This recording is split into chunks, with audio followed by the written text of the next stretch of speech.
அறுசுவை உணவுடனும் ஆரோக்கியமான உடலுடனும் நீண்டு வாழ இறைவனை வேண்டுகிறோம். Hello friends, welcome to Mukesh kitchen.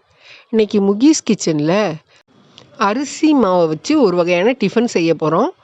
வாங்க ஃப்ரெண்ட்ஸ், அதுக்கு தேவையான பொருட்கள் என்னென்னு சொல்லி பார்த்துடலாம்.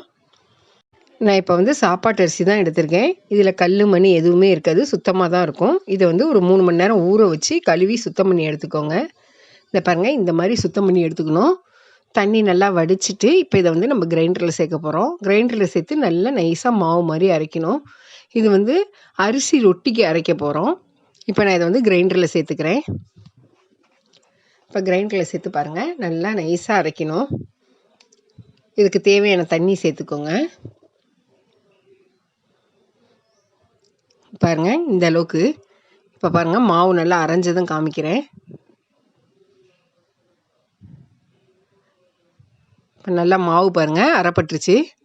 இப்போ இந்த பதத்தில் அரைப்பட்டுறணும். இப்போ இதுக்கு தேவையான அளவு உப்பு சேர்த்துடலாம். மாவுலேயே சேர்த்தா தான் கரெக்டாக எல்லாமே ஈவனாக வரும், அதுக்காக தான் சேர்த்துறது. இப்போ இதோடு சேர்க்கறதுக்கான கடலைப்பருப்பை நம்ம ஊற வச்சுருவோம். நான் இப்போ 1/4 டம்ளர் கடலைப்பருப்பு எடுத்திருக்கேன். ஒரு 50 கிராம் வச்சுக்கோங்க.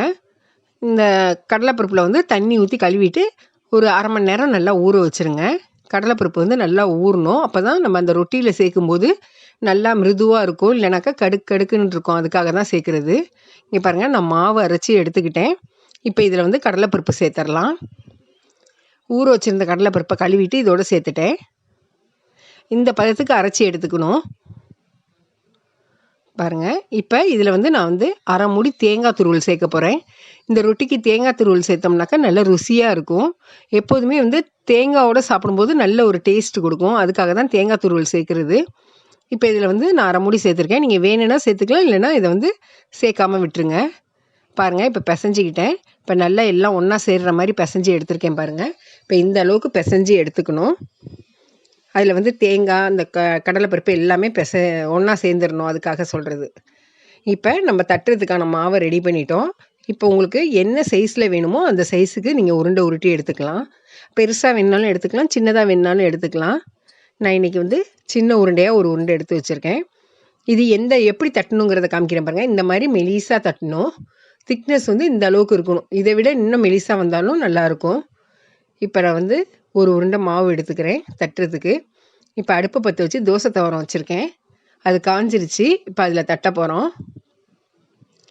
இங்கே பாருங்கள், இந்த மாதிரி மாவை அந்த உருண்டையை சுற்றி தட்டினீங்கனாக்கா நல்லா ரவுண்டாக வந்துடும். அப்படி உங்களுக்கு இதில் தட்ட வரல அப்படின்னாக்கா நீங்கள் ஒரு கவரில் வச்சு நீங்கள் நல்லா தட்டிக்கிட்டு அதுக்கப்புறம் இதில் மாற்றிக்கலாம். இல்லைனா இலையில கூட தட்டி இதில் மாற்றிக்கலாம். இங்கே பாருங்கள், நான் தண்ணி எண்ணெய் எதுவுமே தொல்ல, ஆனால் அழகாக வந்துருச்சு பாருங்கள். இந்த மாதிரி தட்டி எடுத்துக்கணும். இந்த அளவுக்கு மெலிசாக தட்டிக்கோங்க. இப்போ இதுக்கு தேவையான எண்ணெயை சேர்த்துடலாம். இது சுற்றி எண்ணெய் ஒரு 2 ஸ்பூன் எண்ணெய் விடுங்க. இதுக்கு எண்ணெயும் அதிகமாக பிடிக்காது.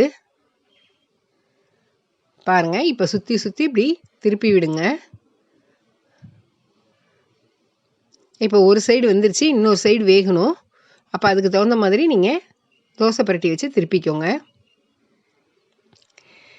இது இட்லி, தோசை, இடியப்பம் இப்படி சாப்பிட்றதுக்கு பதிலாக இது ஒரு வித்தியாசமான சாப்பாடாக இருக்கும்.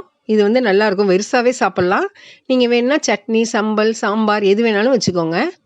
பாருங்கள், எல்லா சைடும் வந்துருச்சு. இப்போ அழுத்தி விடுங்க.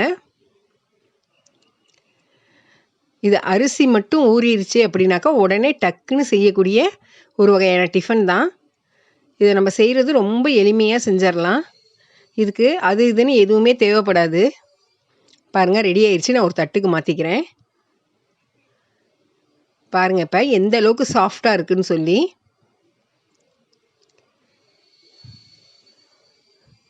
இது நம்ம சுடும்போது பார்த்தோம்னா நல்லா மொறுன்னு வரும்.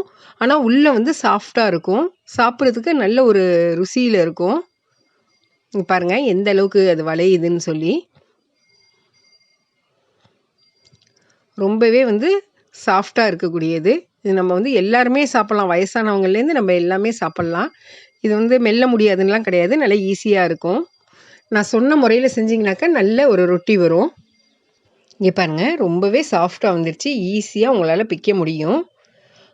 இந்த மாதிரி தான் ஈஸியாக போடுறது. இங்கே பாருங்கள் எவ்வளோ சாஃப்டாக இருக்குன்னு. அவ்வளோதான் ஃப்ரெண்ட்ஸ், அட்டகாசமான சுவையில் அரிசி ரொட்டி ரெடி ஆயிடுச்சு. இதை நீங்கள் வீட்டில் ட்ரை பண்ணி பார்த்துட்டு எப்படி இருக்குன்னு சொல்லி கமெண்ட் பாக்ஸில் கமெண்ட் பண்ணுங்கள். மறக்காமல் முகீஸ் கிச்சனை சப்ஸ்கிரைப் பண்ணுங்கள். ஓகே ஃப்ரெண்ட்ஸ், தேங்க்யூ ஃபார் வாட்சிங்.